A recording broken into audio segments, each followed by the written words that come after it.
When I was about 10, me and my family of 6 lived in an extremely small apartment. 2 bedrooms upstairs and the living room. When I was tired of my siblings, I would sleep downstairs. One night, I'm laying on the couch facing the front door and watching the sky through the window by the front door, when a face shows up in the window, illuminated by a lighter. I freeze, and the face goes away. I'm pretty relieved, thinking it maybe was our druggy neighbors, seeing if my parents were still awake. When it shows up again, I try to scream, but when I open my mouth, nothing came out, not a sound. The person then kicks in the door and walks in the room. He sees me, smiles, and goes towards the kitchen. As he comes out of the kitchen with a knife, my dad makes it down the stairs and the guy books it out of there. I still can't sleep easily on couches to this day.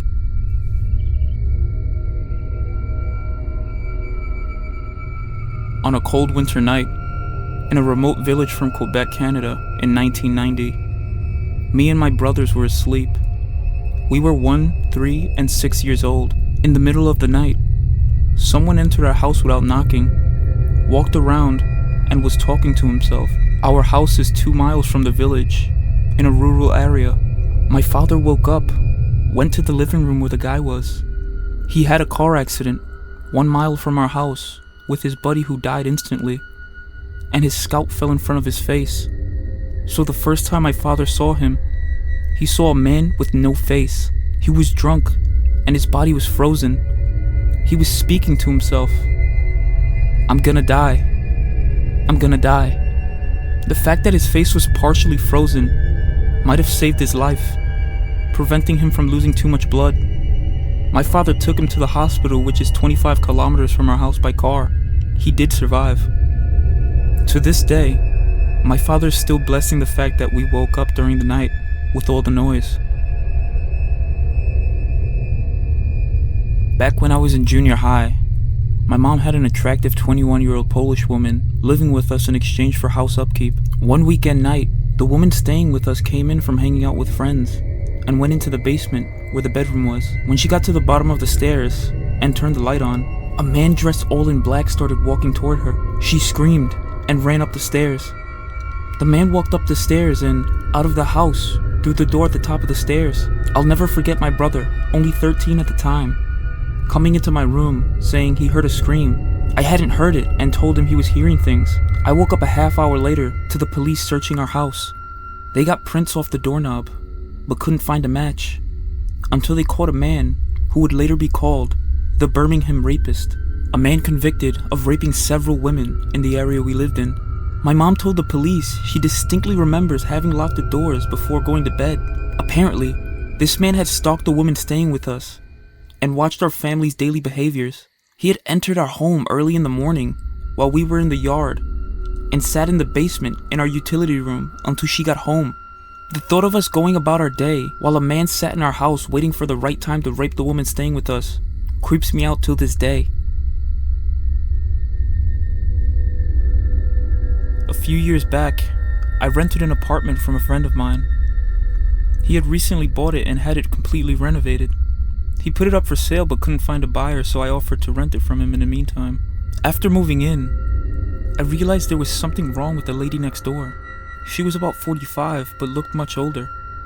She would sit up all night listening to Christian radio shows and talking loudly to someone. It got to the point where I couldn't sleep, so I went over to her place and asked her to keep it down. She opened her door and I got a quick peek. Her walls all had crosses painted on them in different colors, and words like Jesus and angels scribbled everywhere. The windows were painted black, letting no light in at all.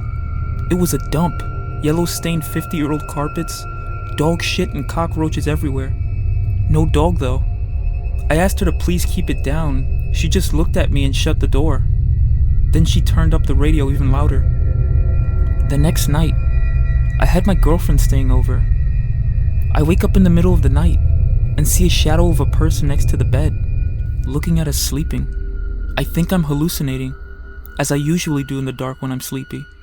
But then the shadow starts talking. It's my neighbor, and she's holding something in her hand. She broke in during the night, and who knows how long she stood there. "You should lock your door at night," she says and walks out. The next morning, I hear someone making strange noises below my bedroom window. It's my neighbor, talking to herself in tongues. She has a plastic bag in her hand, with her rotting dead dog inside.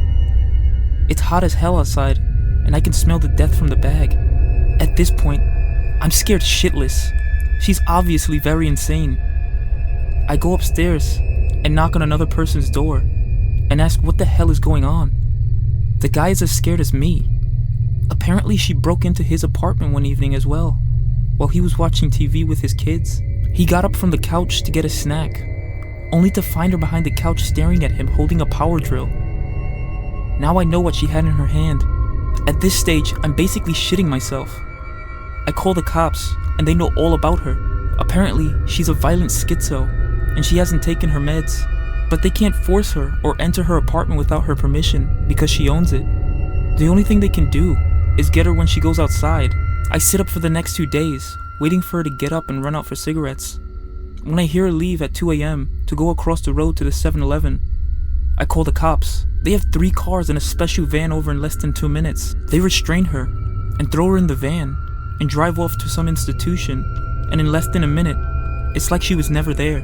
I never see her again, but I still have nightmares about her looking at me in my sleep.